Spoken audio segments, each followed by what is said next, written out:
Joining us on the phone today is Shannon Walker from Northwest Battle Buddies. Good to have you with us today, Shannon. Yeah, thank you for having me. Hey, listen, I'm telling you, we have never had this kind of excitement about a guest before, and we've had lots of guests on in the last couple of years. We mentioned you would be on today, and I got a flurry of emails wanting more information on you and your organization. So I think that's a testament to what you do.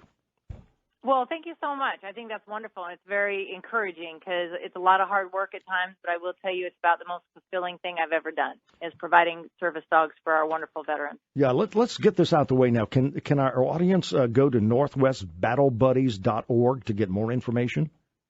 Yes, all spelled out, northwestbattlebuddies.org. They can also go to our Facebook page and like our page.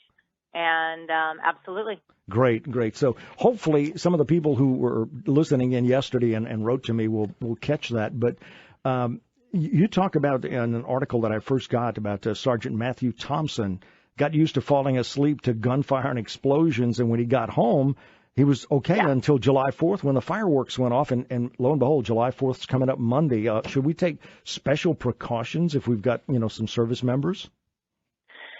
I think as a courtesy to our American heroes, absolutely, letting them know that we are aware that they're there. And if we are going to be doing fireworks and stuff like that, even letting them know when it's going to happen or maybe what our timeline is. And that way they're not surprised. It's stuff that catches them off guard that is what I have found is the most startling when we're out working them with their service dogs and we're doing that. It's when something catches them by surprise. That's when they feel most vulnerable. And if we can just let them know, show them that courtesy, thank them for their service, and just give them that honor of thinking of them on this day, I think would be a great thing to do. Absolutely. Shannon Walker joining us here. This is Dr. John. I was curious about the role that the dogs played. Tell me a little bit about that, because I have a family that's just, animal crazy and loves them, and I wanted to tell them about this. What exactly does the dogs do? Well, our dogs go through about 350 hours of training, which takes about 7 months. Within that 7 months, the veterans go through about 2 months of that training, learning about their dogs, learning about how to lead their animal through life, and handle the dogs successfully. So they are truly a team. And what these dogs do for them, they are their battle buddy 24/7. They have their back. The dogs also do a lot of practical things, but one of the main things that they do is when the veteran, who has PTSD, has a trauma or a flashback or even a nightmare. First of all 31 out of 32 of our dogs are waking our veterans up from night terrors and nightmares, which is unbelievably significant. And then the other thing is that even through flashbacks during the daytime, the dogs interrupt those moments and bring them back to the moment of now and bring them, get them out of their mind into now, feeling comforted, feeling protected. And it's really life-changing. These dogs are such a lifeline to them.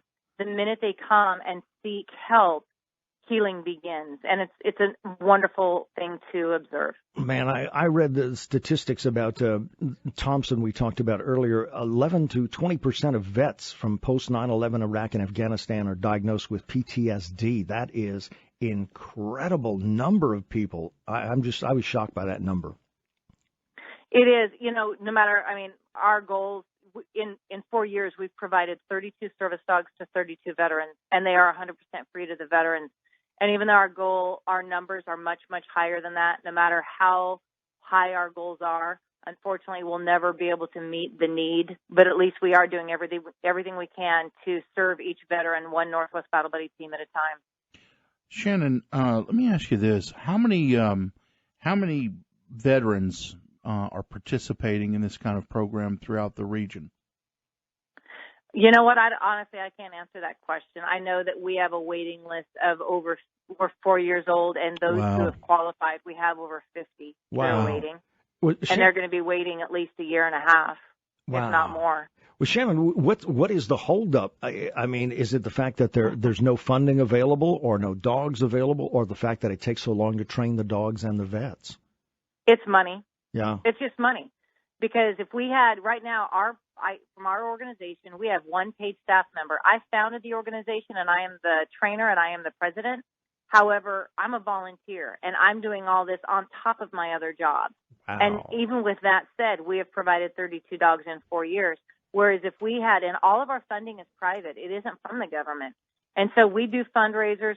We're really blessed to have third people and organizations across the United States do third-party fundraisers, which is significant. Mm-hmm. But the more money we have come our way, the more people we can professionally hire so we can get these dogs out faster and better because we can actually hire people to do it. Yeah. Other than using the volunteers that we have. As grateful as we are, we need to be much more efficient at getting them out faster so our veterans don't have to wait so long. Our guest is Shannon Walker. She heads up Northwest Battle Buddies. And I guess another question I have is in Northwest, some people may think we're talking Northwest Louisiana, but you're talking about Northwest USA. How do we get dogs or trainers in our area so our vets can be helped? You know what? We are a national organization. I actually have veterans in Wyoming State, and in the next group of veterans, we have veterans coming from all over the United States. That's as far as what we do. So we do serve the United States, even though the name is Northwest Battle Buddies. Mm-hmm. As far as what other people can do to find, unfortunately, we are located in Battleground, Washington. As far as what other people are doing, looking for help, you know, one of the fastest growing organizations in the United States is service dog organizations. However, what's unfortunate is they are lacking in their quality of the service dog that they are providing, and there isn't the backup of support to ensure the quality of the animal to serve our veterans. And so people can Google that and they can look, but they really need to check out the organizations carefully, you know, to make sure that the service dog that they do fall in love with truly is serving them. And I will tell you this, even if they're across the United States, they can apply at our organization, because we are a national organization. And my goal long term is definitely getting satellites across the United States so people from Maine don't have to travel all the way to Washington. Right. Great idea. You know, again, sort of a question of interest here.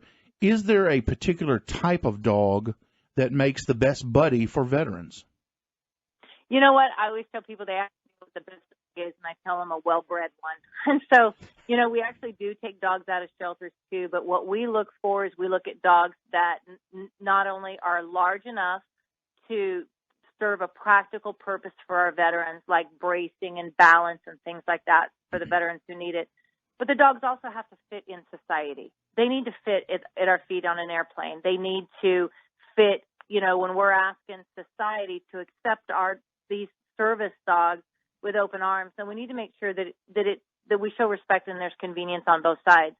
But what we do personally, we go with young dogs, 2 years or less. They're very guidable. They're social dogs, and those are the dogs that we start with. So we're not a breed-specific organization. We have pit bulls, we have German shepherds, we have healer mixes, lab mixes, beautiful golden retrievers. So we actually have a mixed bag in our organization because it really does come down to health and temperament and size. Shannon, we thank you for your organization. We thank you for your time today, and we'll keep referring people to go to northwestbattlebuddies.org, or they can email northwestbattlebuddies@gmail.com or your Facebook page.